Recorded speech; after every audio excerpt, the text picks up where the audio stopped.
Hey guys, this is Crime Scene Analysis. I am Angie, I'm Jess. And I'm Caroline. and we are here to bring you episode 209, Killabustas. I've just realized I'm doing this now every time I say. I did it for Ouroboros last week, and I'm like, Killabustas. I'm making it Put some very sparkly Simon, stars. Simon Hawksley. Hmm. This episode is written by Sabrina Dina Rogue and directed by Dermot Downs, which reminded me of Dermot Mulroney. I thought you were gonna say that. I know. I mean, I'm Hold not on. sad the character's gone. All right, so to kick us off at 12 seconds, we have a callback to What do we call back to already? Damn. a monologue that I wrote in giant letters. Find the episode, and Oh, then I no! never did it. Because in fucking giant letters, make sure to research which one this is, and then I never did it. Oh, have we are on definitely a done great that. We start are on a already. roll. Good grief. For the record, this is water in my drink. I'm just All that the- pathetic.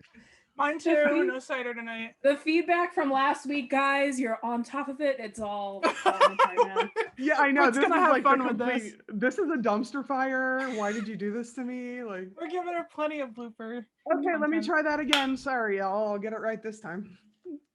So to kick us off at 12 seconds, we have an awesome callback, kind of split screen to a monologue from Martin from the first episode of season 2. It's all in the execution. It's that whole speech that's about, maybe the problem is you kind of like that you got away with it, blah, blah, blah. And it's juxtaposed to what is clearly supposed to be like, oh no, is it dripping blood? But it's on canvas and very clearly like a weirdly bright red color. So we have art therapy. And I'll be quite honest, I did not expect either of them to have any artistic ability whatsoever. Yep. I secretly really wanted Jess's to be like amazing and worthy of a gallery, and then Malcolm's to be like stick pears and stick vases and like looks like something a 4-year-old could do with a finger paint. That would have been amazing. I'm not gonna lie. Yep. Yeah. I also love how no one's wearing any sort of protective clothing. Like they're just in their suit and her dress. I'm like, excuse me? Right. Sure. The $10,000 designer outfit, and he's just sitting there with paint all over his hands. He's not gonna touch himself anywhere. I was like, It's gonna drip this onto is his shoes. Coming such from a like upper class thing to do. You know what I'm saying? Yeah. Like this is like if I get it on my suit, it's not a big deal. I have 12 more of them, so Yeah. what does it matter? And we know he gets it on his hand, and coming from someone who works with paint and various art supplies constantly, the minute you get a little bit on you, it ends up everywhere. It's like glitter. It Yes. really is. Oh, God, I hate glitter. Mm-hmm. So yeah, that was such like a bougie moment of like, we're not gonna cover our expensive clothing in any way, and we'll probably get stuff all over these shoes. Doesn't matter. There's red on the bottom too. Yep. I've done that plenty of times. That's the only designer joke I can make. That's all I know is that the red bottom shoes. That's it. That's all I got. At 42, I for once, not for once, but one of the few times where I straight up knew the song, the artist, all of it, the minute it plays. We have "If You Want to Sing Out" by Cat Stevens. Unmistakable voice, like it's like Bob Dylan. You know the minute you hear it that's who it is. And it's kind of perfect for this moment because that entire song is like, be you. Like there's a thousand things you can do. Go be you, be happy, let others be happy. And so it fits. It doesn't fit that Malcolm's actually happy or going out and doing any of that. But it's a nice thought for art therapy. It is.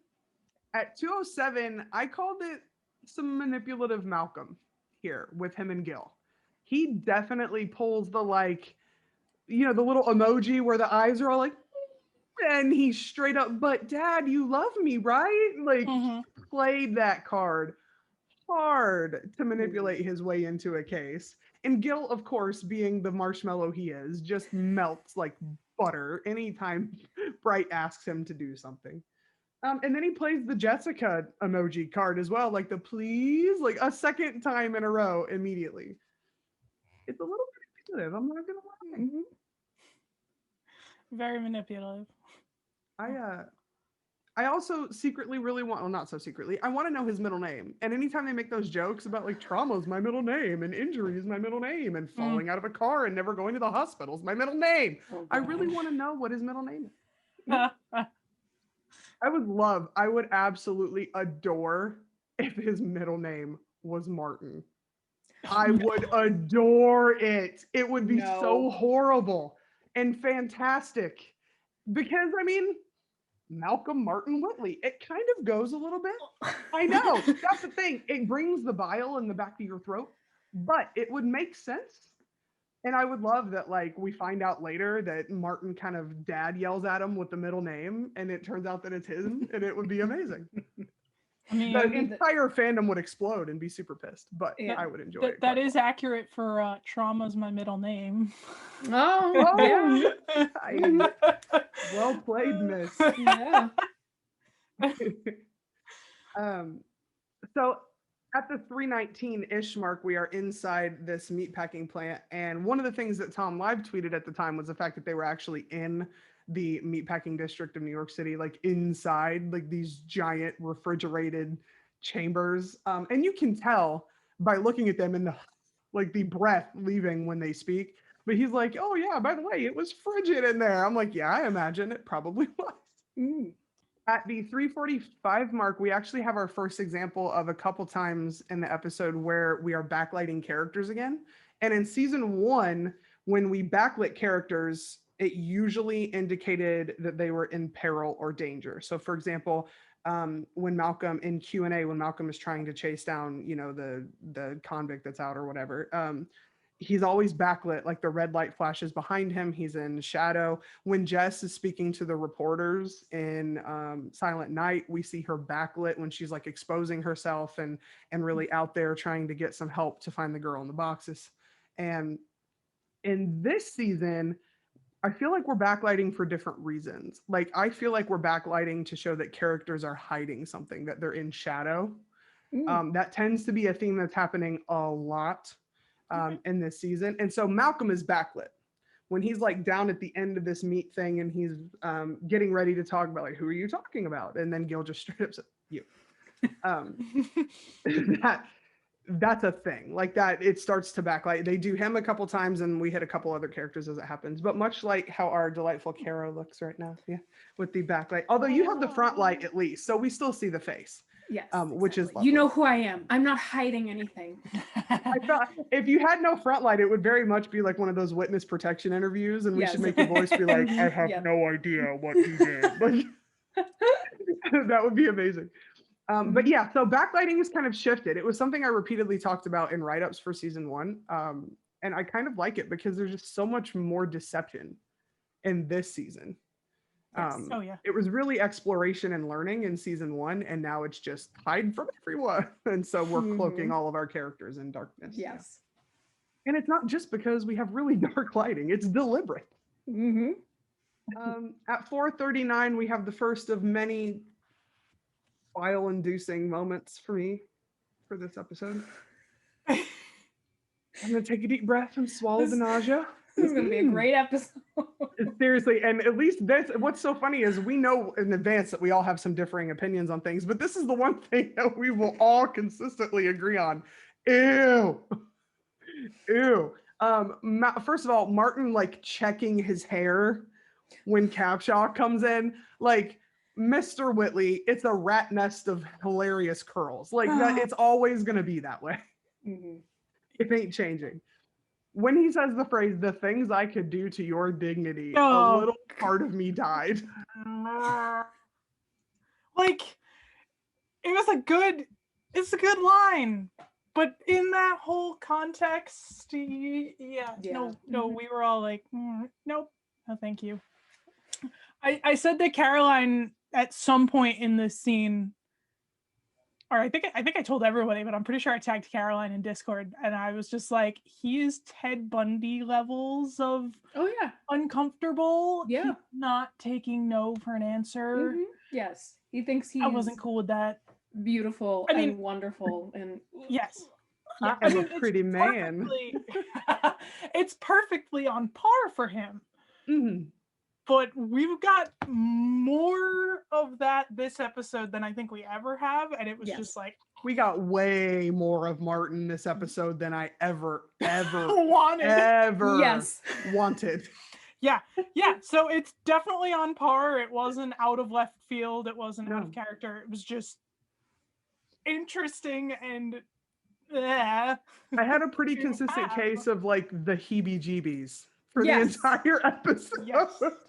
Just when I would be getting out of it and I would cleanse my palate, it would be like, there they are again. No. Yes. And I'm sure that this was like his way of like turning on the charm and stuff like that. And I'm sure that, you know, in hindsight, like well before we knew exactly who he was, like who knows, maybe this charisma, this disgusting personality that he has, like this toilet bowl personality that he actually has, could have worked on people. But now it's just like, you're in prison garb, you killed 23 people, sit down. Straight up, take a seat down. And immediately in this scene we backlight Martin. So he's got like this side window of sunshine coming through, and as soon as he kind of flips the like, I think she says something like, this is over, and he says like, you know, oh, I don't even know, but it's one of those little like, you think it's over, you know, kind of backhanded comments at the end, and he's half backlit too because he's creepy AF as well. And also, I just have a quick question. Like, I know that there are orderlies in there. Like, at what point are we back to the orderlies completely disregarding anything that happens in the room? Because he's supposed to be chained up and kept in certain areas to limit touching. Again, as someone that worked in a prison, being within that space is like grounds for written reprimand. Like, it's a huge deal because A, you're not supposed to bang the inmates, but two, that can risk your life or death, and then that's lawsuits against the prison and this and that and the other. Like, it's a huge no-no. And at one point we have two of them in the room watching their little seductive conga of gross. And like it, like they're just like, it's like Mr. David, listen to him talk about all the people he's murdered. Like, come on, guys. At some point you go, excuse me, ew, from the other side of the room. Mom, can you come pick me up? I'm scared. If nothing else, I don't want to hear that. Like, I don't even care if it's against company policy. Just stop doing it. And not even like the physical things going on, but like he's clearly like he's calling her nicknames and pet names, and she's not comfortable with it. So like, I know one of the things you've mentioned, Angie, regarding working in the prison was like, there's certain things that you could say and they could say or not say. So like, it's not just it wasn't like they had to be even paying attention to his physical proximity to her. It's like, hello, do you guys have ears? Do you listen? What's coming out of his mouth? Right. Like, the minute he called her Vivian instead of Dr. Capshaw, that would have been, no, you don't, because like for me, it was always Miss last name. Like, no one ever went Ange. Like, excuse me, you don't get like, we're not friends. We're not speaking that way. Thanks very much. So yeah, there's just a whole lot of like, they're off, you know, what we say baseball stats is what Mr. David was doing. That's what they're just, you know, talking about whatever the Yankees record is at this point in the spring. At 6:19, we have the one of many times we have the talk to our boy discussions between Gill and Danny. And I love it because in the previous episodes that this has happened, it's been a, have you checked in? Like, I've talked to him. Have you talked to him? Let's confab. And I feel like this one was the first time that it was really, you need to be the one. Like, I feel like Gill is passing the torch. Like, he understands that he's not, I said number one on the call sheet anymore for Malcom. Like, he is not the first line of confidant. Danny is. And so he immediately says, I need you to talk to him. Like, that's your job now, you know, because y'all in love, but you ain't admitting it yet. But that's and I know that. And Gil's like, these idiots, like, these two morons, like, forgot, like, he's trying. He has been team Brightwell from day one. Bright, you and Danny. Bright, you and Danny. Danny, pal, you and Bright, all the time, constantly. He's driving the ship. He is Captain Gill. I wrote in there, Gill is captain of the USS Brightwell. He God bless him. God bless him. Shout out to Tom's admitting that the little slide in was all him, probably slap happy filming, and he just like scoots straight in. I love that. I'm like, I love it. It makes me super happy. And I just love that the tweet he like wrote it. He said something like, "Nope, just thought that it would be fun, period." Like, I just, for some reason, I love the period at the end. It just, I don't know, for whatever reason, people's personality sometimes comes through the way they text, sometimes it doesn't, but I just like to think it was like, nope, it would be fun. Like kind of a playful pride, because it was very similar to when he responded to Britt about the Axis thing. Because she asked, like, did you jump on the back of the thing? Or was that in the script? And he's like, no, I just wanted to do it. And then I did. Like, that was just so matter of fact. I thought it would be funny. So I did it. So why not? Yeah. At 7:33, so the moment is the bird video. It's like they're watching this horrific bird video, but I could not stop laughing at our 3 lead males' reactions. They are so dead on for each character. Like, you just have JT arms crossed and pissed. Like, Stone-faced, who the hell does this? Gill is full on, like, just the mouth is covered, and then Malcom is like so livid. He's ready to go to war. Like, there's a special place in hell. And he's like, oh yeah, and for people that kill birds, and then he has to add comma and people. And humans. Yeah.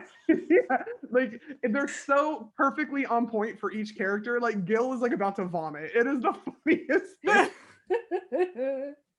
Yeah, and I saw that and I was like, oh, Malcom likes birds too, which duh, he has a parakeet. He has a budgie. Yes. But yeah, but I like birds. I like the burbs. I am an angel sent by God. Were you there when they crucified my Lord?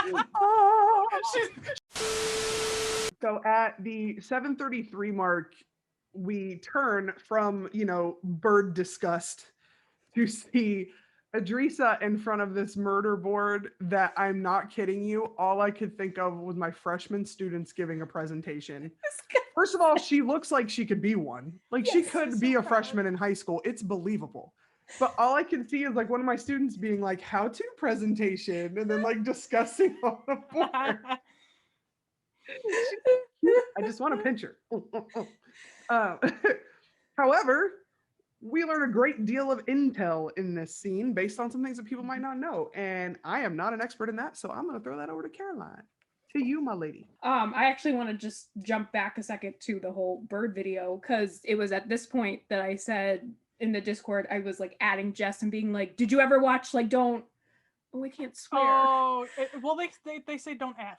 Yeah, don't F with cats. Okay, so that's what you were referring to. No, I refuse to watch it. Yeah, yep. So if anyone actually has seen that, like I have, which I very much regret, I feel like this case in the show was based on that case, which is honestly perfectly fitting, because that whole documentary, that whole case was about a team of web sleuths who helped hunt down and identify a man who went from posting videos online of him disturbingly murdering cats to murdering a human being, and the whole case is just awful.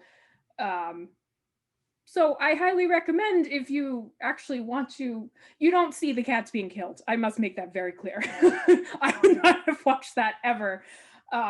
If you would like to see these parallels that I'm drawing, I highly recommend it, because you get to see web sleuths, aka armchair detectives, citizen detectives, online vigilantes, just like Adriana is mentioning, like in their free time, in their downtime, looking and hunting down killers. And it's actually really nice that Malcom like affirms the role of web sleuths in helping solve these cases, because I honestly, when we had found out that this was what the episode was going to be about, I got a little bit worried, because there tends to be a lot of like mockery of people who do this, and I honestly include myself in some of this because I've totally done this before. You know, like you're not an actual detective, you're not an actual police officer, like you're just, you know, like putting your kids to bed, as one of the Killabustas says later in the episode. But no, these are actual people who. But do those people think that the web sleuths like don't know that? Like, yeah, like it's kind of just like they're like, oh my god, I'm not. Like, of course they know that. They like to do this. It's a hobby. Like, exactly. duh. Yeah. Like, I know that I don't write best-selling novels. I write fan fiction to get like 3 comments on AO3. It's not a big deal. Yeah, exactly. And also, you don't just get 3 comments. Yeah, you get shut up. Novels. But I don't like. I know I'm not on like the New York Times best-selling list. Like, duh, I do it in my free time. Exactly. Yeah. And you know, they still, even if like in the same way that if you write fan fiction and you're not like a New York Times best-selling author, you still write good stuff. Like these people do good research and often are people who. My headphone just fell out. I've had it with this day. It's a weird day. Bert's gonna be like, damn it. They did so well last week. We gave her a great episode last week and she was like, I didn't have to do much, and today it's like, that's fine. This will just be the fodder for the blooper reel for season 2. It'll all be from this episode. Exactly. All right, you got it, Caro. Go, babe. They have value, and honestly, it's nice to have a fresh set of eyes or people with totally different skill sets. You know, I have one of the cases that I've actually done some web sleuthing on. They had a physical therapist looking at the way somebody was walking in a video to like see, you know, build a profile based off of that. And also I loved Malcolm's comment about he mentioned how web sleuths helped take down the Golden State Killer. That was definitely in reference to a lot of people, but mostly in reference to Michelle McNamara, who most people knew her as the wife of comedian Patton Oswalt, but she was also a writer and a web sleuth who did not catch the Golden State Killer, but gave him that moniker because he had been known as several other names and helped draw attention to him. And it was especially really fitting because we lost her. She passed away before finishing her book on this case 5 years ago yesterday. And tomorrow will be the day that the Golden State Killer was caught. So very fitting, very timely. I remember when that happened. Yeah, I do too. I had no idea. So I had actually heard of her from like previous discussions on Criminal Minds and shows that brought that stuff up. I had no idea that she was the wife of Patton Oswalt. Yeah. Like that just like it did. You should watch my eyebrows. I just went. Yeah. I was like, oh, very interesting. Yeah. So, you know, I have my copy here. I love this book. This is the best book that I've ever read. And I'm saying this as someone who used to love reading and absolutely hates doing it now. If you love reading, this book has been damaged by water and every other thing known to man. I love this book to pieces. I highly recommend it. Even if you don't read this. It's beautiful. What's the title? I'll Be Gone in the Dark. And there's a, you know, just to throw it out there for people. Yeah. And there's a documentary on HBO. Her whole process with that of the same name, I'll Be Gone in the Dark. Yes, exactly. And then up to her, because unfortunately she passed away in the writing of this book. And then it was all about how Patton and a couple other very important people took on the book and took on the case basically after she passed away. So it's very lovely. Yeah. Happy sadness. Yes, it is. Essentially is what that is. Yes. So there was definitely a good outcome to it. And a lot of the work that she did definitely led to them being able to catch this guy eventually. Yeah. So it's not. Well, that's kind of like Adrisa's comment, which is seriously meant as like a ouch, you know, where she's like, well, you know, we're way smarter than the police are. But like, not every police station has a ton of this like equipment you see on television and the capabilities. And even she said bandwidth, like that's not a joke. Yeah, no, it isn't. Like if you go, especially like into very rural areas, like that's not a joke. No, and sometimes you need help. Like that was something I had made a point of mentioning when I was, you know, noting when I was rewatching. It was Gil verbally goes, oof. Yeah. And I was like, and she was like, well, you know, that wasn't like to any of you guys, but it's true. Like, Yep. not every cop is meant to be a detective. Yeah. And politics aside from everything that's going on, like, we know that, like, there's certain mindsets and things like that, and you know, there's various different positions as a cop. So not everyone's a detective, and not everyone has an investigator's brain.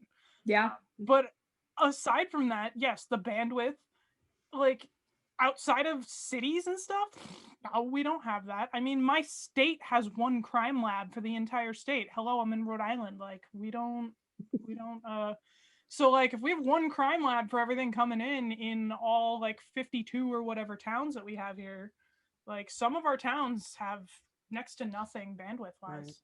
Yeah, but other than that, like crowdsourcing is a thing for a lot of for businesses and fundraising and things like that. So you get a large group of people. Like, where are you going to get cops that have, you know, knowledge in writing and teaching and music and cinematography and neuroscience and medical and things like that? You're probably not going to. So now I do have a question. As someone who, like, I know about web sleuthing, but I don't like know about web sleuthing. So is the biggest concern there like acquisition of evidence illegally? Is that kind of the biggest concern with that? So like if like with this whole scenario, right? Like they find the security camera footage, blah blah blah. Would any of that be admissible into court because of the way that it was gotten? I think or it depends. Is it just like, okay, we found him and now we got to connect the dots legally? Yeah, like, I think it depends on like if it's publicly accessible stuff. So like a lot of people have their own security cameras on their house. Okay, yeah, offer that up into evidence. It should be admissible. I mean, look at the Chris Watts case. Yeah. Most of the evidence is sitting right there on the neighbor's security camera. So that's definitely for the sake of this show, when they say like someone in Thailand or Taiwan like got the evidence, and she's like, do I want to know? And they're like, no. Like, so that implies like, okay, that implies that it went down. Yeah, and probably not admissible. Yeah, I would say not admissible. I would say that they don't, because like for instance, Michelle was able to hunt down a pair of cufflinks that had supposedly the Golden State Killer had like it ended up being a dead end, but that was something that she could have done because she didn't have as much red tape as like a police officer would have. But I feel like it's always on a case by case basis. Definitely. And it depends on what it is. Definitely. But yeah, if someone did something really sketch and illegal and they were like, you know, you should not have access to this, it may not be right. It would be like, thanks, but now we can't use it. Yeah, I know, right? It's like, yeah, and that's where the other problem comes from. It's like, okay, you got us this evidence, but now we can't do anything with it. Yeah. Good to know. Doesn't help. So in that same scene, I just want to throw out the English teacher in me absolutely adores the pun that is her name, Kama Sutures. It is amazing. I don't know if it was strictly this writer or if that was like a pitch day and we just had everyone in the room come up with this completely hilarious, but it's an amazing username. I love it. And Frank's like his voice goes up really high and he's like, oh my god. Yep. He's like, more of this. Yep. Should have called in to work today. Shouldn't have come. So I wrote in a little moment here since this is kind of where it starts.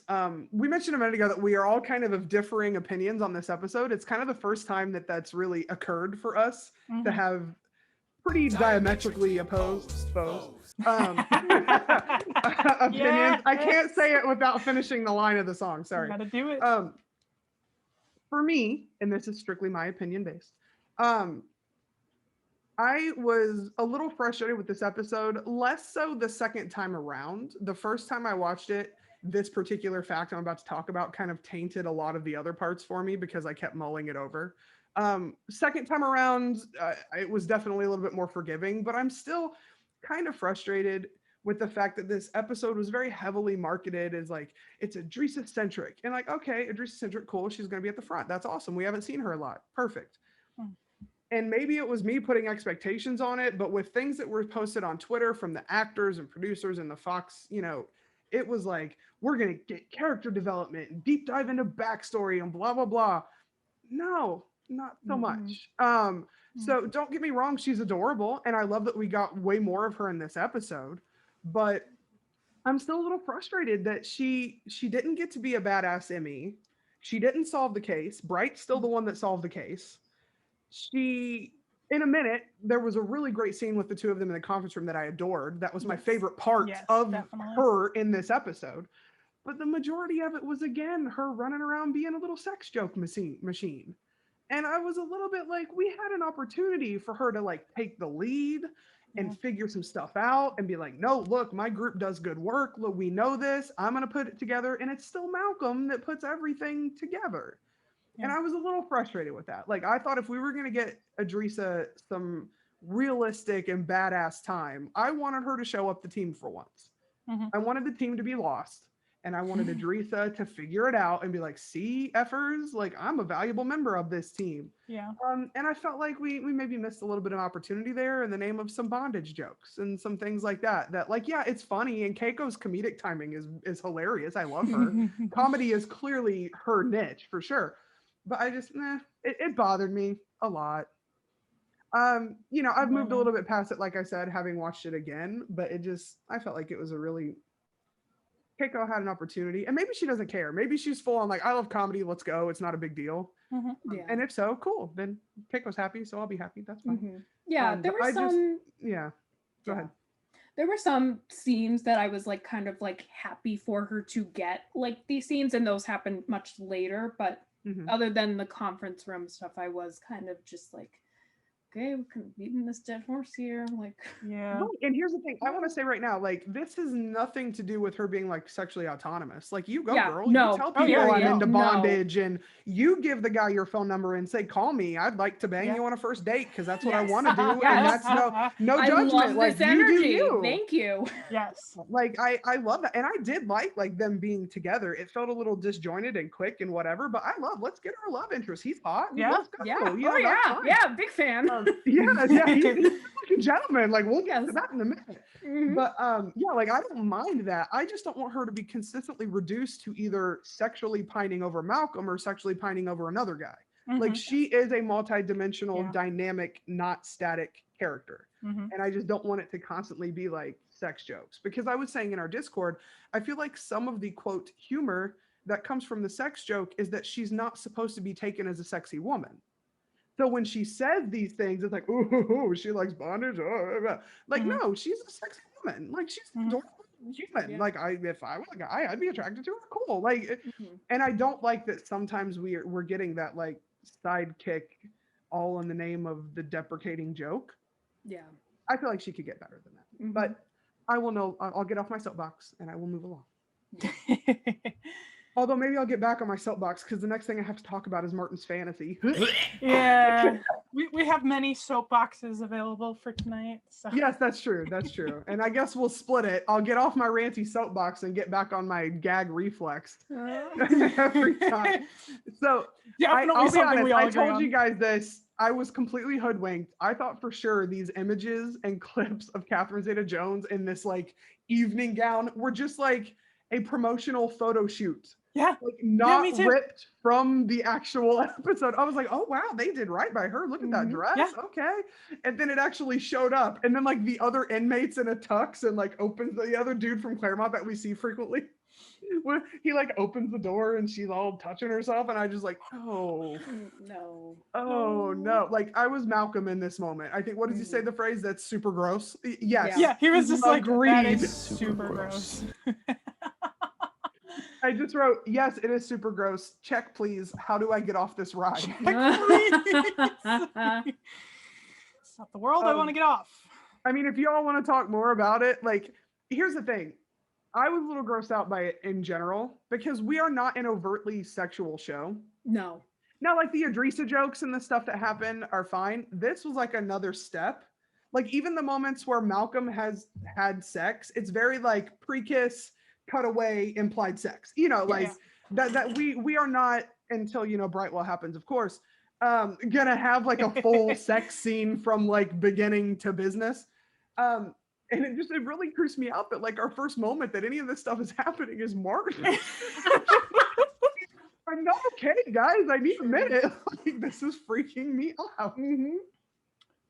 One of the things that I wasn't sure of what may have been happening in this scene is, so Malcolm obviously quickly figures out he's hallucinating because he even tells him, and Martin's like, no, I'm fine. And he's like, dude, like really, I'm not a dumbass. Like You're I'm pitching a a tent. profiler. I can tell what's happening. Yeah. I'm a profiler. I know what this looks like. But I'm curious if this scene was written with Malcolm thinking that Martin was fantasizing murder, or if it was implied, obviously not something we know, but if it, if the context is he's fantasizing over something sexual.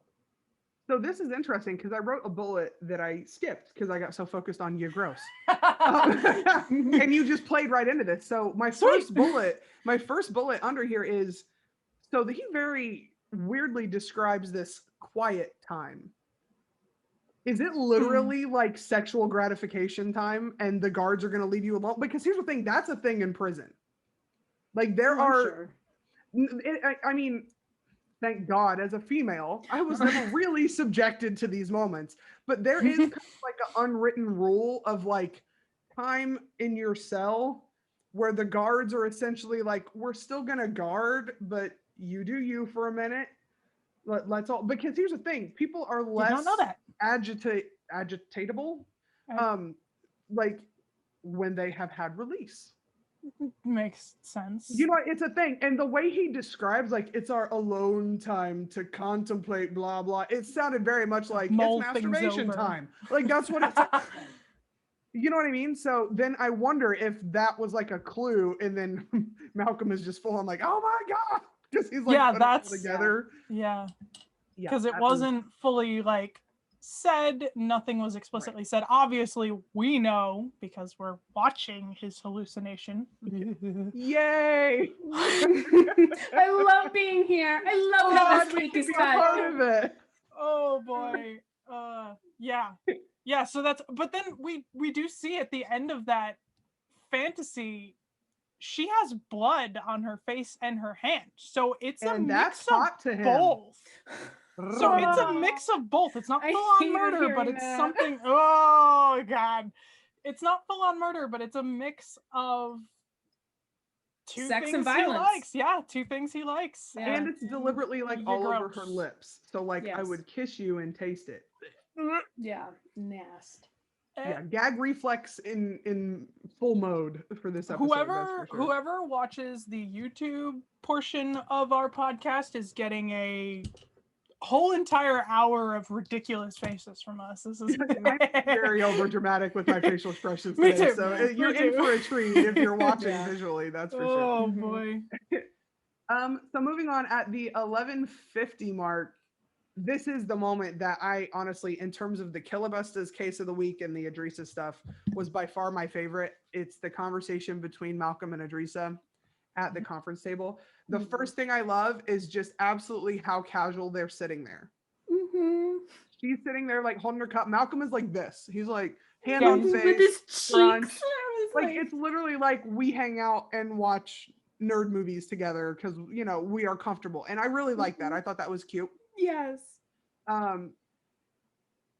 like that this is kind of the one time we got a little bit of backstory about Adrisa as well. So she mentions that her parents went on research trips. There's no bigger detail than that, but that tells us for sure they're in academia.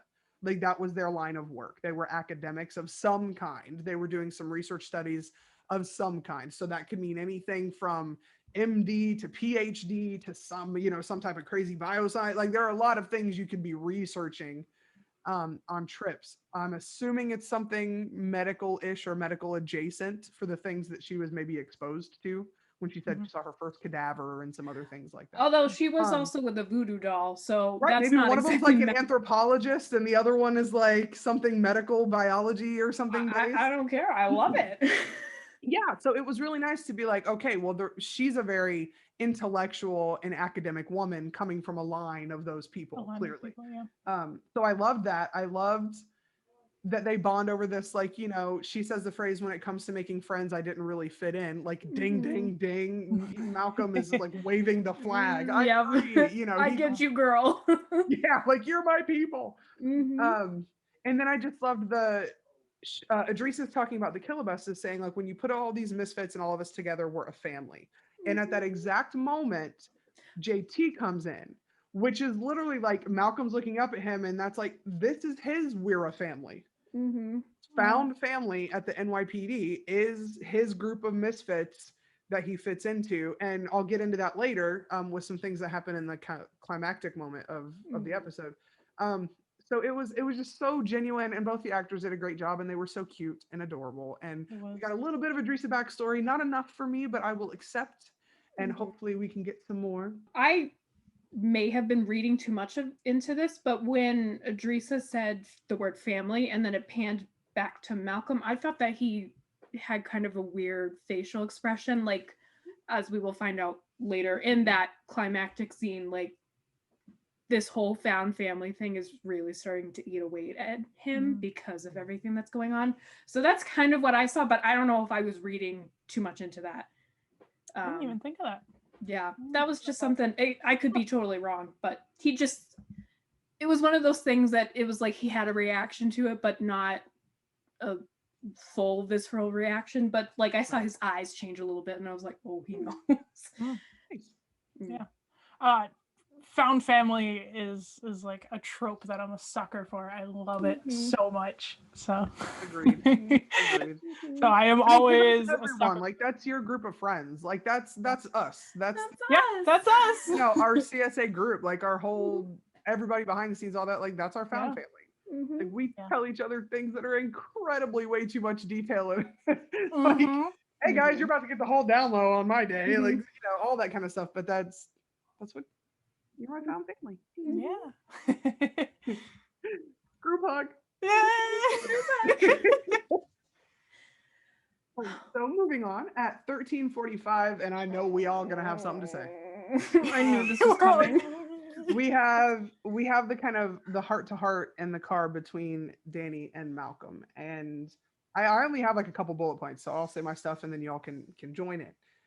First of all, I absolutely love this motif where they've made many of the important kind of deep conversations between Danny and Malcolm in small spaces. Yes.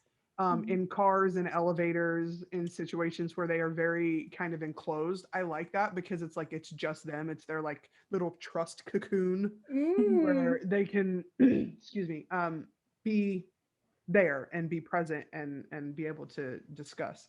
The first thing I want to hit on is the score, obviously, because I'm me. The music that plays is a blend of like a new melody that happens with a piano and the Drink More Tea with Friends theme.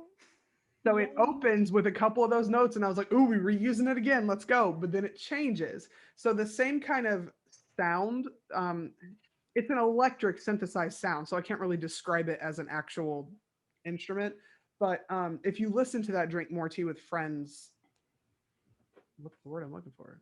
Motif? Or music, song, whatever. I don't know why I just lost my brain function. You just went, no, you're done, seizure. But there's this kind of theme that it sounds almost like a piano meets like an organ meets like this really cute little high-pitched thing it's really adorable. And then they add a straight piano ballad over it while Danny is like discussing the stuff that happened when she was undercover, which pianos are stereotypically very much like your romantic ballad things. That, I mean, that's pretty, you can still get like your Phantom of the Opera banging on the piano as well, but 95% of the time, if it's in a melody, it's meant to be like sweeter and romantic, in this case, like a genuine conversation. Isn't it also kind of like more backstory? Go ahead.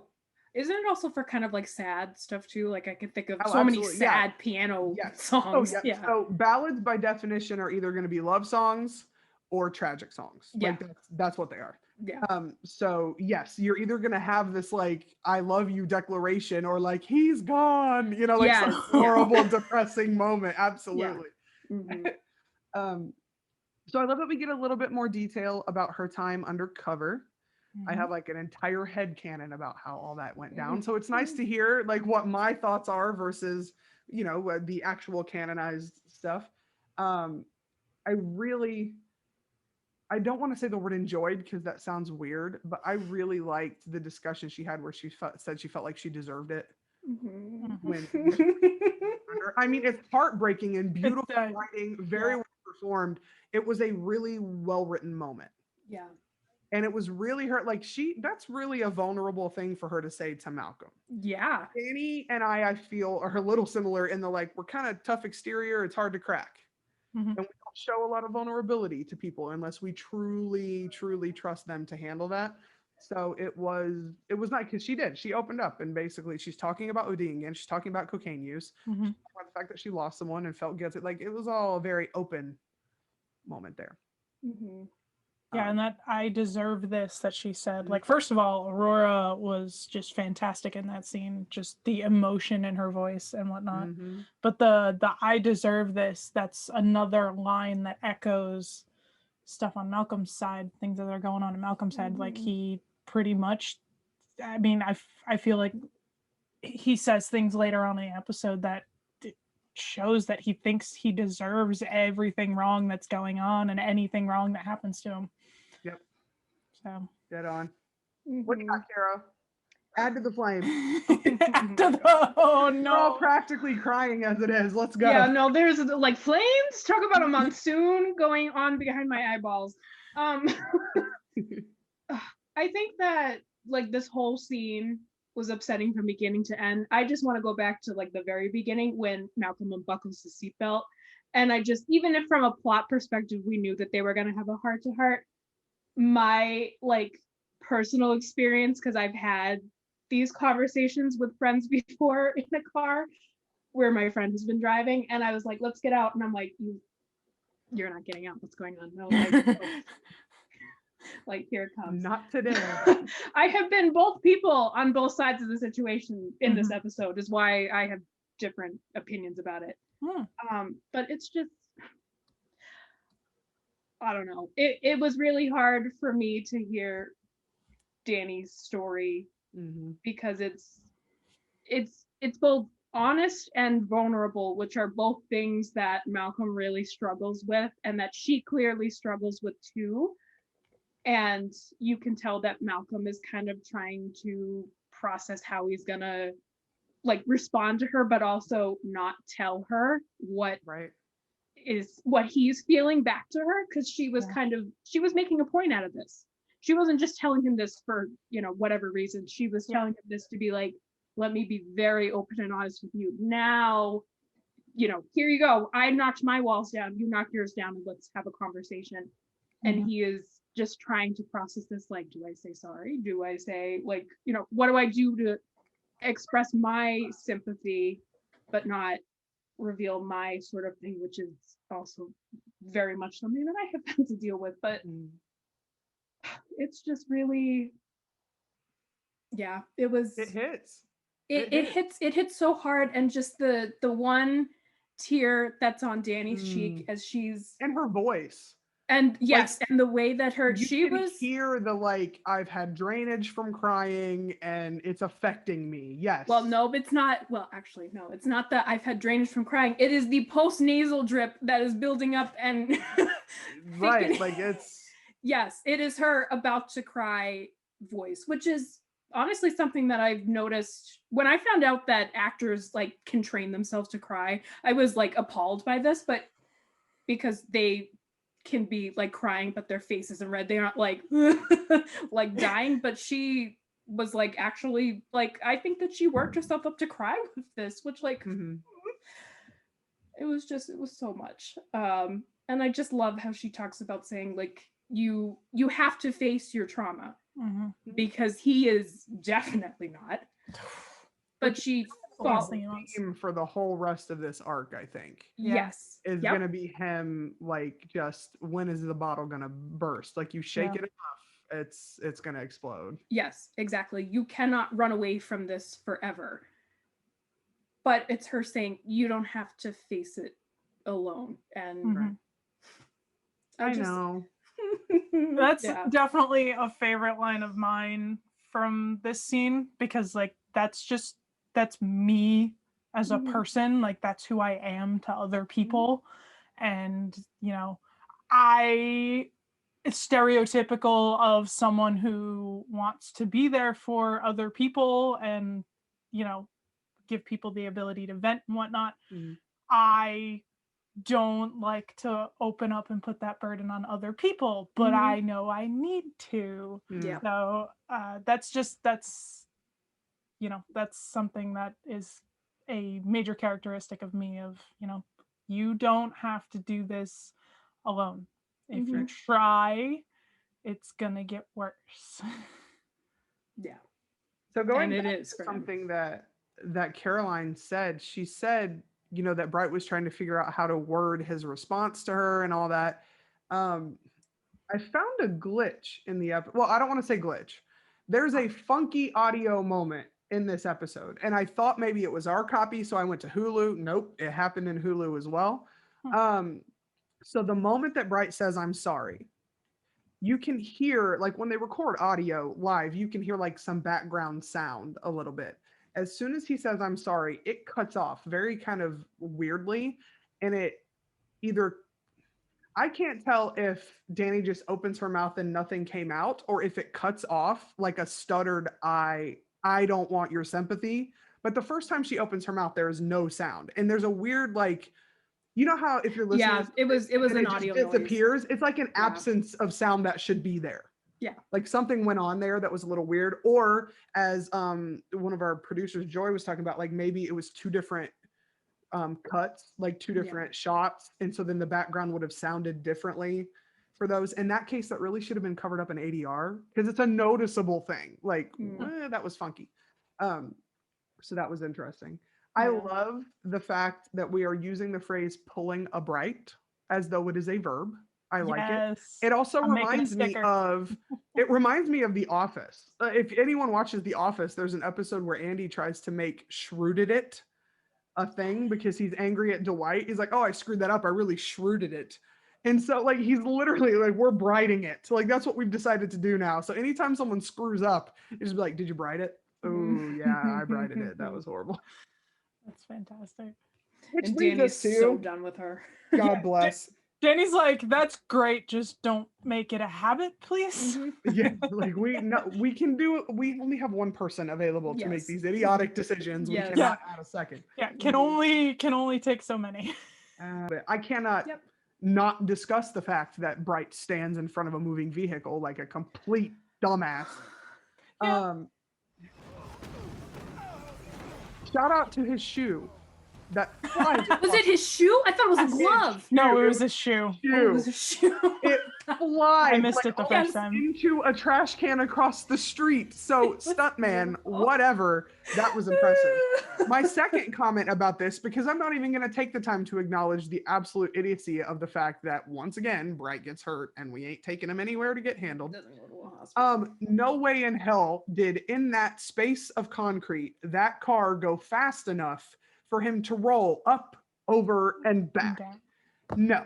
Would he roll across the hood maybe, or would he maybe bounce back 5 feet? Yes. Yeah. You have to be going like a substantial amount for someone to roll across the back of your vehicle. And they were what, one house away down the street? Yeah, not even. So even if they gunned that hybrid, they would be going like 10 miles an hour by the time they reached him, and that is not fly across the back of the car material. I get that, a slight bump and a look at the hood is not as dramatic as him flying across the back. It makes for better television. But once again, logistically, I call BS. Yeah. He probably could have gotten more hurt, if anything, with the way that the car was coming at him. Like, he probably would have gone underneath the car. Right. Sure. Oh, But okay. that's not as dramatic either. And No. then, you know, Yeah. then he has to go to the hospital. We don't have time for that. Like, what? We ain't got time for that. Which introduces us to our three kind of special guests of the week. We had Stephen Boyer, Maria Diaza, and Michael Luwaye. I said it correctly, yay. I'm going to focus on Michael Luwaye. He was the guy that played Blaze, did an excellent job. Bravo to you, sir. Specifically, thank you, Carrie, for the BA intel. Our boy Michael is a Broadway fella and is the first person to play both Alexander Hamilton and Aaron Burr in Hamilton. Which is really awesome. So I'm loving the fact that we've been quarantined, stuck in New York, and we're just pulling every amazing actor from Broadway we possibly can. Still pissed Aaron Tveit has not made an appearance, but that's fine. But that's really, I mean, those are two very demanding parts. And if you're just flip-flopping between them, even if it's like for 6 months at a time, that's impressive. Like, very impressive. So super cool. You rocked. I enjoyed you. Honestly, I hope you come back sometime. Love to see him. I'm not gonna skip that these are my friends from online because that's literally us and it makes me so happy. Yes. Like when we first went to Rhode Island, so many of my people were like, do you really know these people? Are you about to go get axe murdered in Rhode Island by people that are claiming to be who they are? So just the absurdity of like, no, these are my best friends from Milwaukee. And I'm like, no, really, it happened. We are those people. Yep. At 1655, we have the first, I guess, reappearance as Martin as Malcolm's subconscious. So I just want to remind, like, in these moments, this is not Martin. This is Malcolm's psyche talking to himself. He shows up as Martin because Martin is his tormentor, and his psyche is tormenting him with this information. So that's the connection there. And I mean, we can always have more Michael Sheen, so that's fine. Straight up, we are definitely feeling the effects of Headcase at this point. So we know that his psyche immediately does the, like, maybe you should tell Danny, eyebrows, wink wink, Simon Huxley facial expressions, like, you know, he's very much, you should tell Danny. And at the very least, get the burden off your chest, right? His psyche is mocking him like, you need to tell someone, and then mocking him even more with the it should be Danny because of things that have happened in previous episodes. I really feel bad for him, and I love these scenes. They're well written, and I like that they played it as Martin again, like bringing it back from, you know, The Job and other episodes where that's happened. But it makes it kind of all the more painful because you have to keep reminding yourself that this is Malcolm saying those things to himself. It's really easy to forget and just be like, oh, Martin's a jackass, and you know, blah blah blah. But it's Malcolm. It's Malcolm literally torturing himself with, I can't do that. I can't do that. Here's what I really want, Psyche, and you're gonna mock me and say it constantly, but I can't. And that just, poor guy. He's gone through so much. At 2012, we have Gill bringing intel to Jess, and I have to make this comment. He is the most smiley marshmallow ever in this whole scene. Like, from the minute he walks through the door, he is like his eye, like the whole time. Like, she could say like, oh, my dog died, and he'd be like, Jess. like if you watch this scene, even in like a bizarre moment and places that aren't exactly like ear to ear smiles, he is beaming. I don't know if this is Lou just like, hey, I finally get a Bellamy scene again, we're buddies, or we've had, you know, it's been a great day, or it's 3 a.m. and we've been shooting all night. I don't know, but he is so smiley. It's the cutest thing ever. And that angle of him walking in. Oh yeah, the way they like bend the very cool. Very cool. Like I call it the like reflection, because you think that's the right way up, and then they flip it over. Very snazzy, very snazzy. Immediately following that, another thing I'm going to call BS on. I seriously doubt that the head medical examiner, regardless of how badass you are, can afford that New York apartment. That was a nice I'm just like throwing it out there. Like, her apartment is bigger and badassier than Malcolm's. at this point. Like it's amazing. It's huge. Huge. Now we know that Malcolm has like an upstairs too, and probably a downstairs and a pool and a this and that and the other. But from what we can see, like, right, maybe the NYPD does have a psychotically amazing salary for their head ME, but that's an impressive apartment in the city. I forget how much they make, but they are doctors. She's a doctor, and Yes. doctors make a lot of money. Exactly. But like absolute, like, smaller than this room apartment in the city is like 3 times what I pay a mortgage every month. You know, like it's true. insane. Like it's like tiny house, but the $1 million a month edition. Yeah. But I mean, Malcolm's also kind of not the person who I think would have a really grandiose apartment to begin with. So in comparison to Idrissa's, I don't know, maybe Idrissa comes from money too, and they just haven't made that connection. Fair argument. You never know. Yeah. She could actually be. But and it reminds me so much of like all these, you know, TV shows where like in New York City the apartments are just ginormous, and you're like, no, like Monica and Rachel could not afford that apartment in Friends. It ain't gonna happen. Sorry about your luck. You know. But yeah, so I was just like, it's gorgeous. I'm still bitter we saw that before Danny's apartment. Yeah. I still want to see live and in-person baby Tarmel, by the way. We haven't forgot about that. Picture is not enough. Just throwing it out there. Yeah. We haven't even discussed that in the episode since, which probably means they shot out of order, which makes sense. But also, well, we know they shot out of order because they shot the finale like 3 episodes ago, and today's last day on set was not the finale. Nope. It was like that's true. 11 or something like that. Well, regardless, that was a plot point. Not because we for an creep episode. and know this information. We're not at all those people. We are web sleuth. That's what we do. Yeah. It's web sleuthing. It's not stalking. It's completely different. Love how you use that word to your own advantage. Oh, it fits. It's on theme. Oh God. Okay, so we have more creepy Martin in my notes. I'm loving the look on Caroline's face. This is not the creepy moment. But it is They creepy. Made the whole him getting restrained as sexual as they possibly could, and it so disturbed. Like the music of that moment is very much like action flick meets porn music. Like honestly, that's what it is. And because of the music, and I'm always kind of in tune with the music, like it made me feel, I was like, no, I don't want to, oh no, I don't want to feel that way. Like, so I went with the emotion of the music, and then I went abort, and I was like trying to get away. But they did, just like the way they restrained him and the way she was kind of like lording over him. I'm like, okay, we're getting like full on dominatrix up in here. Like, what is she about to like poke him with a syringe and make him say words? Like I did not want 50 Shades of Whitley. This is not at all what I was interested in today. Boy.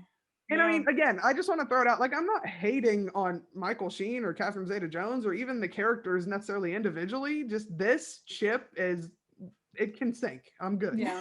It can sink. It's creeping me out. I'm not cool with it. Yeah, that restraining was her 2 can play at that game. Yes.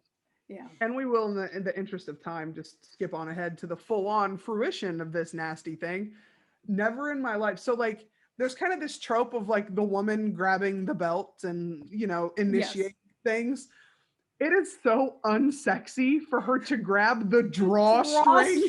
Yeah, that was...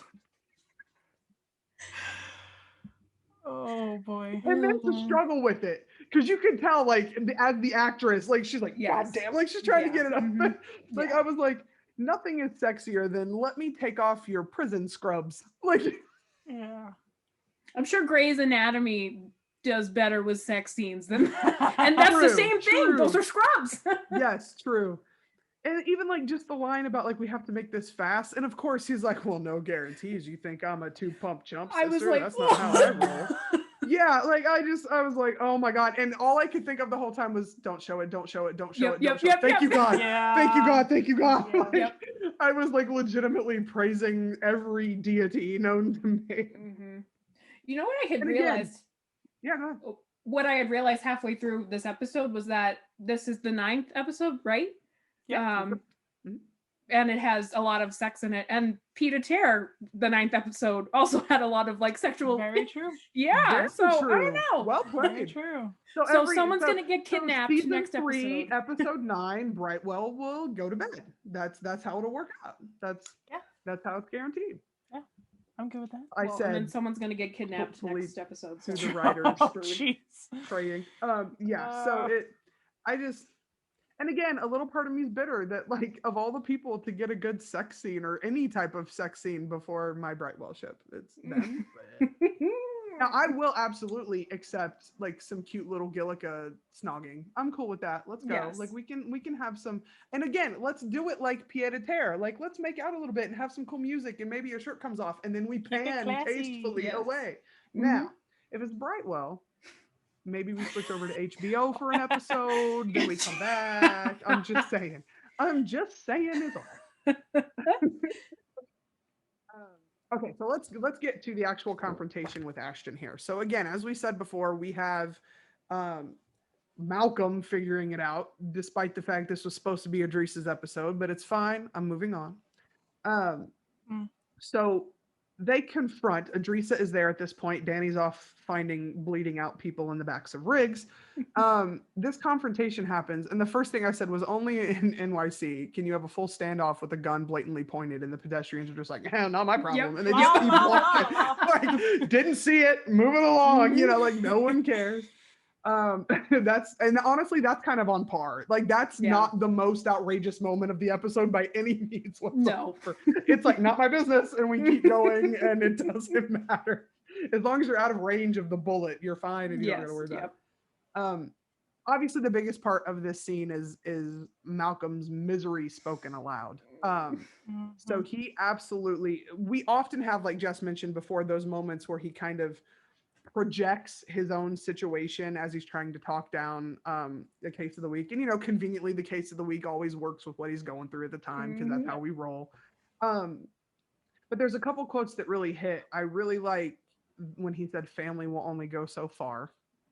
So for him, he knows that the one thing to save him is to speak on it and to tell what has gone on. Then he knows that is also the one thing that will be his undoing. Like it's a full catch-22. There is no winning scenario for him in this moment. He says once they know the truth, who they're really after, they will give up on you. And he knows. And to be alone is probably the only worse thing than for him to be going through what he's going through now, because at least he is not alone in it. And in this moment, we're not talking about bio family. His bio family knows. His bio family is truthfully not the most important family to him right now. Not to diminish Jessica's bond, blah, blah, blah. But like they are the source of that stressor and all of that stuff. So for him, when we are talking family, it is absolutely my NYPD family. And it's just, and then he says, and Tom delivers it, just this, then no more family. Like it is the most like little 4-year-old boy moment. And it just broke my heart. Like, and it's delivered so well. It's not over dramatically done. It's kind of almost a whisper, and it is literally him speaking his greatest fear. And wow. It's him being 11 years old again when his father was arrested, and his family, as he knew it, got totally upended. It's going to be that all over again, only worse. Honestly, I feel like that would, I don't know. I don't want to diminish the fact that finding out your dad is a serial killer, but at this point, to lose something a second time really hurts. To lose something you chose to, more than like you have your actual family that you don't get to choose, and then you have the people who you do get to choose, and that almost in a way hurts more because you wanted to be with these people. It's not a surprise. Tom is amazing at dramatic moments and just making me want to go cry my eyes out in the corner. So good job. Nicely done. As always, why you gotta be so amazing. Another day at the office for Tom. I know, Tom's like, thank you. It was a Thursday for me. We're moving on. It's no big deal. Okay, so I am absolutely sharing this because my cousin and I text when we watch these shows. And we, not kidding you, did that thing where Jess and I like to do, where you text the exact same thing to each other at the exact same moment. We texted. So Jess, I'm talking about this is the garage scene with Jess and Gil at Jess and 38:11. When she walked up in that like leg length fur coat, I thought for sure she was naked under it. Oh, really? I I thought we were gonna pull a hey baby. Like I thought for sure. And my cousin goes, "Is she nude?" And I was like, "Jess about to strip? No, what's happening?" But if you watch it, I mean, it is not like buttoned. You see zero clothing. She's kind of doing the like seductive walk, and I was just waiting for the and it all flies off. I mean, it wouldn't be uncharacteristic for And honestly, this Gil episode. be like, slams the hood, offers the hood as a place. Let's go, boo. Let's go. So yeah, I really chuckled at that. I adore the 80s nostalgia of this entire scene. So sweet. Real quick, I want to shout out because Lou did mention it. His wife came up with the Slave to Love song to use.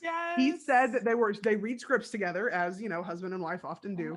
And she said, like, Slave to Love, they have to play Slave to Love. And he suggested it and it went through. So good job, Yvonne. You rock. That's just even better. I know, like it's like, I love it. And I mean, I guess that's something you get used to when you're married to an actor or actress, but it's a little weird to be like, okay, here's a love scene between you and someone that's not me. You know what a great song would be for this? I have a perfect song. So for her, she's a BA. I like her. I also want to ask, let's take bets. When was the last time Jess drank from a beer bottle? I put down 2004. Straight beer, not liquor, not other stuff. Like, when does she pick up like a Budweiser or whatever the bougie version of Budweiser is? Stella Artois. I don't know what the I'm rich version of a regular beer is. Yeah, Stella Artois. But when was the last time you think she actually held a beer bottle and sipped like she was at a bar eating peanuts? I would say college, but I don't know. She went to college. You know what? You're probably better because I said 2004, feeling like that was a long time ago, but that was well after she had kids and was living in Highlands. So you're probably absolutely right in that department. It was probably in whatever she probably went to. What's the all women's college in Massachusetts? Jess Wellesley. Oh, did she say? Nope. Starts with an Wesleyan. E. Nope. Starts with an E. Wellesley is the one she mentions to Eve in that episode when she makes the joke. I can't remember. It's an all women's college somewhere. I don't know where, but she was probably Boston, I think. Yeah, like already blitzed, and someone just at that point, it's like, you know, you'll drink out of. I mean, hey, just drink out of whatever bottles. Anything. Literally, like, oh, spit, yum. Yeah, I was not that person. This questionable bottle of gin, absolutely. Yeah, who knows what's in it? Let's go for it.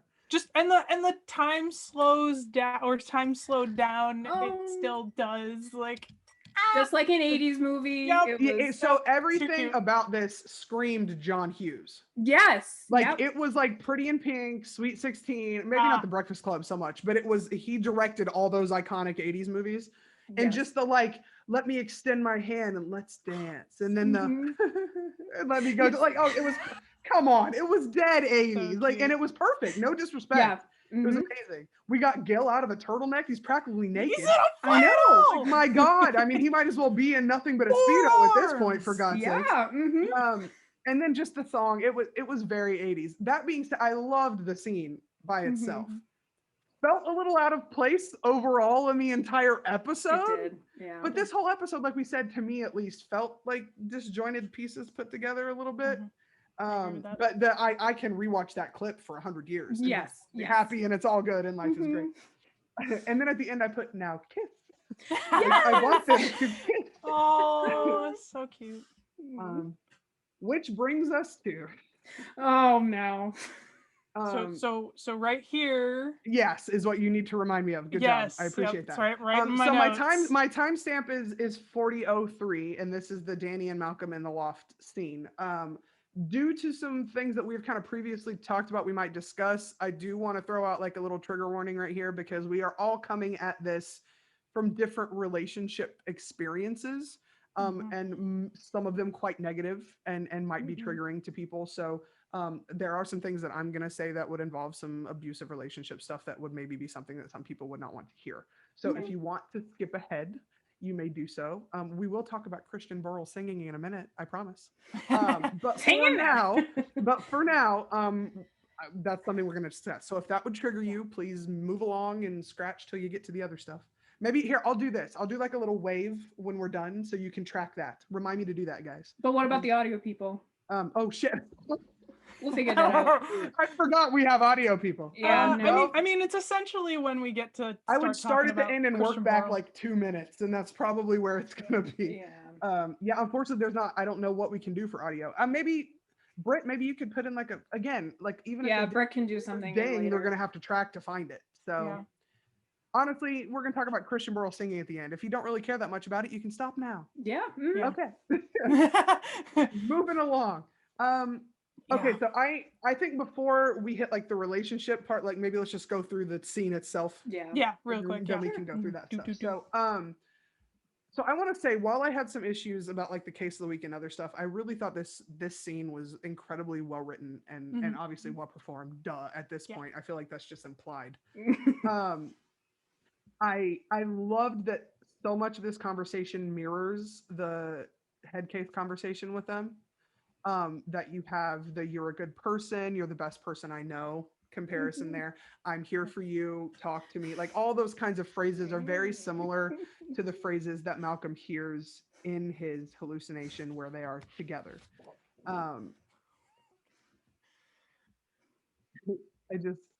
I love and I hate cock blocking Martin's psyche. You need it. Like, here's the thing. Like I said before, I'm a huge fan of a slow burn. Okay. And we have to put multiple hurdles in here. And in fact, my prediction, I'll come to this a little bit later, is that this new character that we've seen is going to be a love interest for Danny.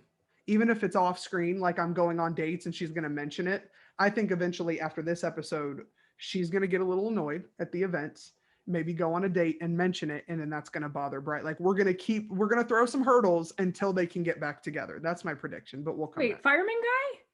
No. Oh. The guy that we've jokingly called Khalil in the behind the scenes stuff with the car. Yeah. I'm so confused. Sorry. Yeah. No, not Blaze. Blaze is busy. Yeah. He's doing his dirties Yeah, I was with gonna say, him and Adriana are breaking glasses in her him. apartment. It's going crazy on the couch and the windows to the wall. It's happening everywhere. That's hers. Yeah, no. He is occupado. Absolutely. So this is the point where I sincerely adored that Martin is Malcolm's psyche. It was great the first time, but it's literally him speaking what he wants the most, which is, I want to kiss her. This is where I should kiss her. Like in his brain, this is what he's thinking, and we get to see it for once, and we don't get to very much to see what he's really thinking. And then for him to flip so quickly and be like, no. Like that's really him going, I can't do this to her. Because if we know anything, we know Malcolm is selfless to the point of near-death experiences when it comes to things. So all of those moments where just Martin is kind of mocking him as his psyche, like this, if you didn't have all these horrible problems, this is the point where you would kiss her. And this is the point where you would solidify the relationship. And this is the point, blah, blah, blah. I mean, it's wonderfully, heartbreakingly horrible. It's great writing. It's what you want in a slow burn relationship, but it hurts. It hurts so bad. It does. The last thing I had, and I will shift to y'all because I know y'all got some stuff to take too. I might make some enemies here with this online, but I feel the need to call some things out. If you rewatch this scene, despite how painful it is for some of us, at no point is Malcolm physical with her. At no point does he raise his voice to her. He's very frantic and manic. Like, you have to go, because in his head, he's thinking, I'm going to either take this too far without telling her the truth, or I'm going to tell her the truth, and he can do neither. Yeah. So he's thinking, get out. She has to go. She has to go. There are some people that are like, oh, she can never be with him now. He's abused her, this and that. No, not so much. And I'll get into some other stuff about that later. But like, he guides her, like he touches her back lightly. We need to go. I thought for sure he slammed the door. He doesn't. No. Now he locks it, which is like harsh. That hurt. Yeah. But he didn't even slam the door. No. So nothing there is abusive. It's kind of rude, maybe, like, wow, that was kind of rude. Obviously we know that he's manic and he's not being as friendly as he normally is to her, but if that was like him doing that to JT, no one would have said, oh, that's abusive. Yeah. Nothing he did was abusive. So Or that even annoys Gil. me. And yeah, exactly. Yeah. It's because, and again, like, I know I'm a Danny Protection Squad member. Like, I don't like this scene. I get it. Yes. But he was not abusive. It's just a painful scene emotionally. Yeah. So, Yeah. before we hit on some other things, y'all throw in some of your thoughts before we start discussing our personal issues with it.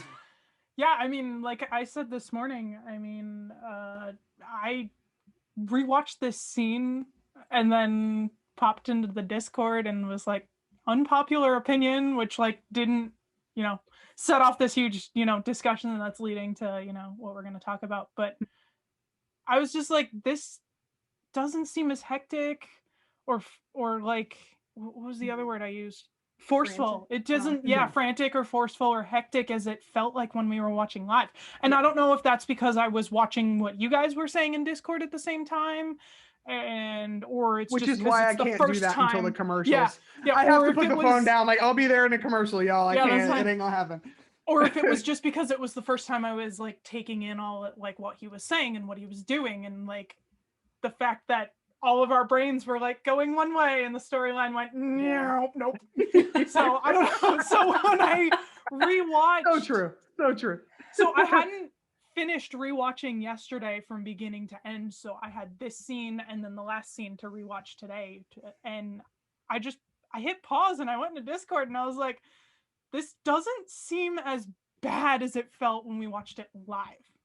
Obviously, like we said, we are all interestingly having not necessarily divided, but we all have a different viewpoint on various points in this episode, especially this scene.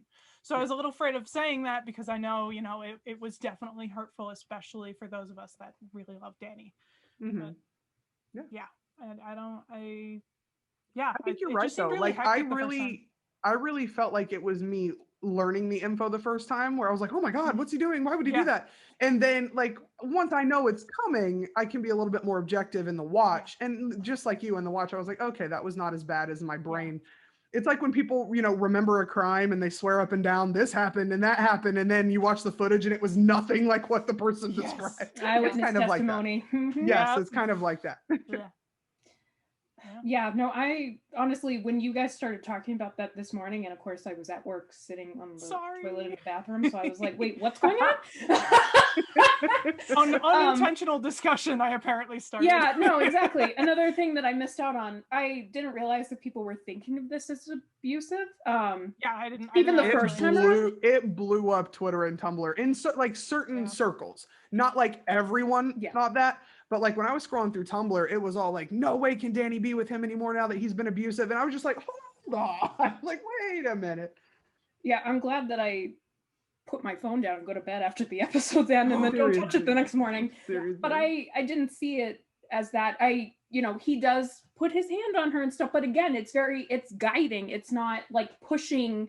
There is no physical distance between his arm and her back and stuff. Like, they're still walking side by side together. He's just more of like, it reminded me of someone who's like trying to like protect somebody from like getting hit by a car without like making a frantic scene out of it. Like, let's get out of here before something happens.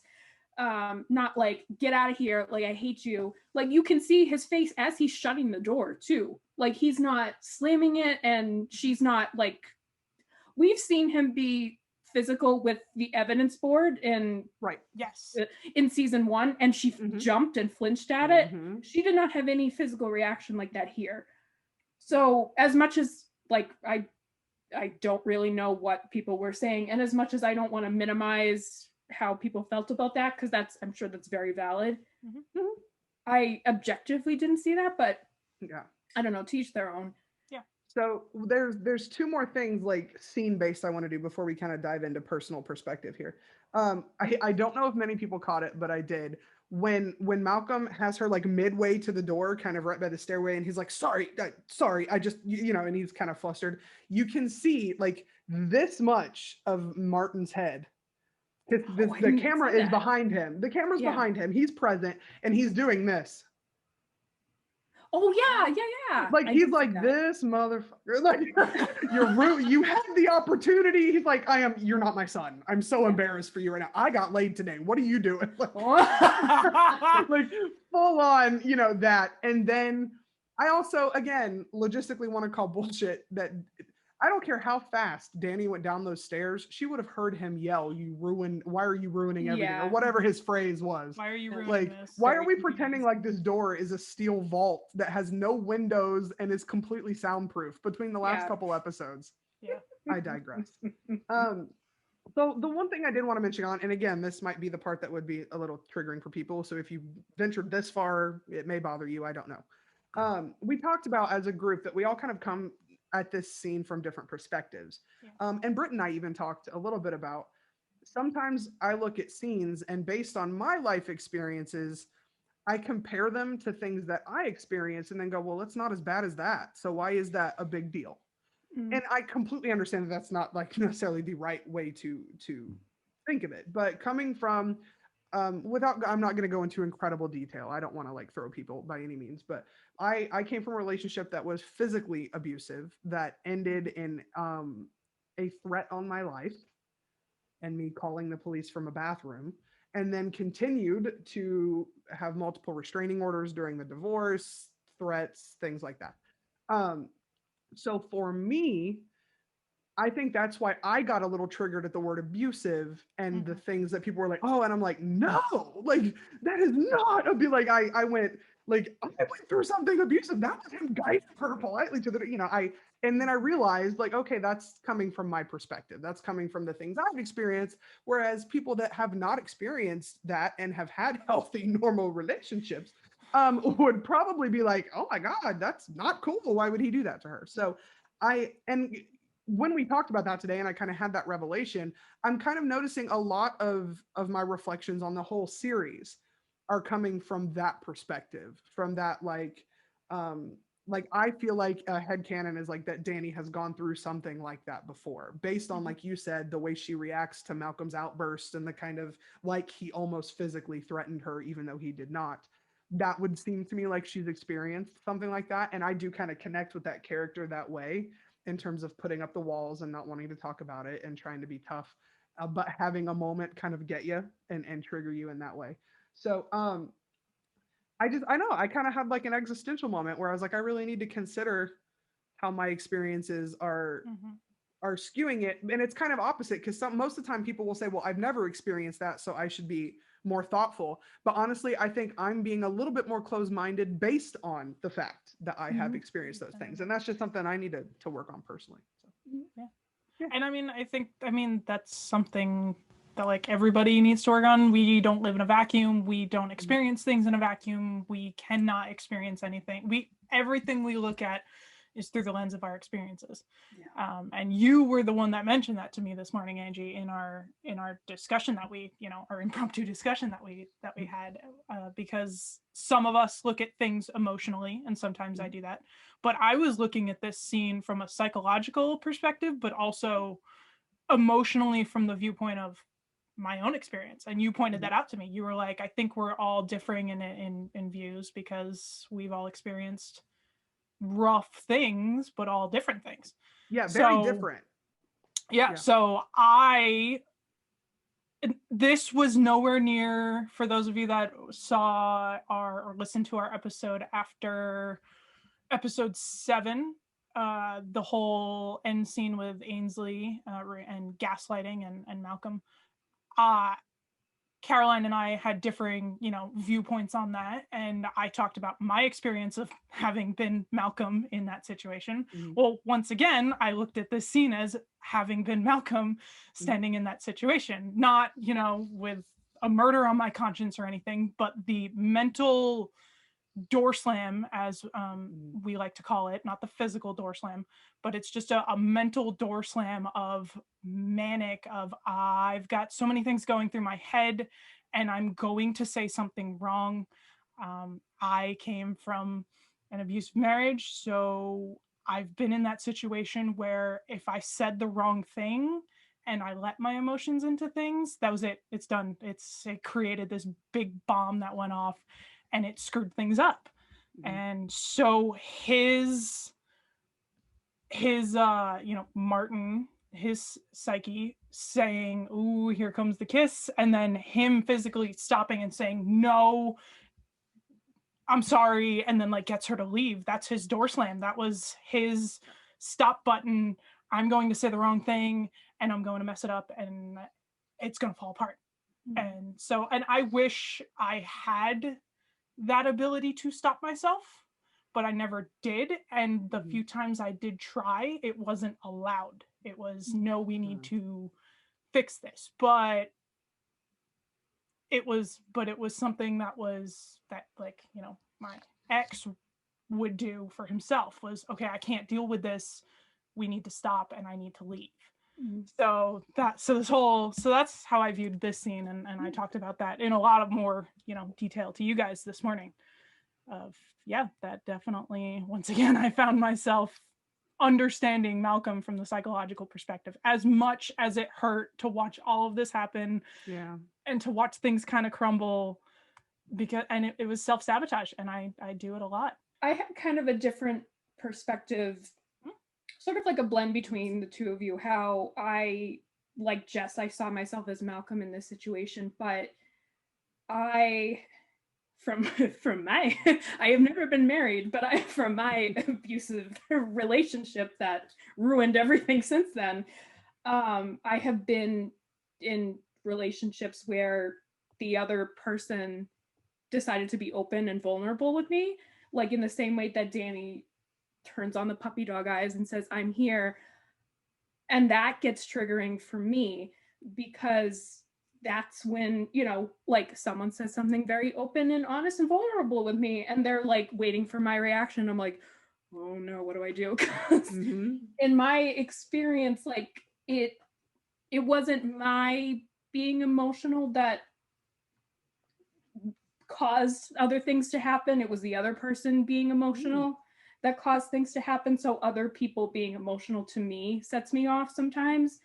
Like other people being very romantic or very honest with me is like triggering to me sometimes, which is that's proof that abuse is really effed up, that it causes that kind of reaction to me. So I saw him sort of processing Danny's like, "I'm here," and thinking, oh no, this is really, really bad. I need to stop this right now. And like shooing her out of there. Like I've unfortunately done that to people that I was even in relationships with before. And it made me realize like, oh, that is honestly a terrible, horrible thing to do for so many different reasons. And even just like Malcom Martin going from like, ooh, there's the kiss and stuff, to suddenly like shaking his head, like that to me feels like my brain, which is like, you know, like, oh, be open and honest and vulnerable. Oh wait, don't do that. And then, you know, as I'm shoving the person out the door, my brain's like, no, you gotta face this and be open and honest. Like, you need to stop doing this, but you still shove them out the door anyways. And then you turn right around at yourself and you're like, at your PTSD, why are you ruining this? Like, the thing is, this whole scene for me, as much as my Brightwell heart ached for it, like it is so real and raw. And honestly, like the putting Martin there, like for some people it's kind of like a hee like, you know, but then when you really consider that it's him dealing with it, and like it's such a powerful scene. I'll be honest, like it's one of my favorite, I think, for the entire show, like this scene individually, because so many real and just ugly and truthful moments happen in it. Like it is not glossed over, it is not sugar coated. And as much as it hit us, you know, and like in different ways, and like I like that, because that is just good writing.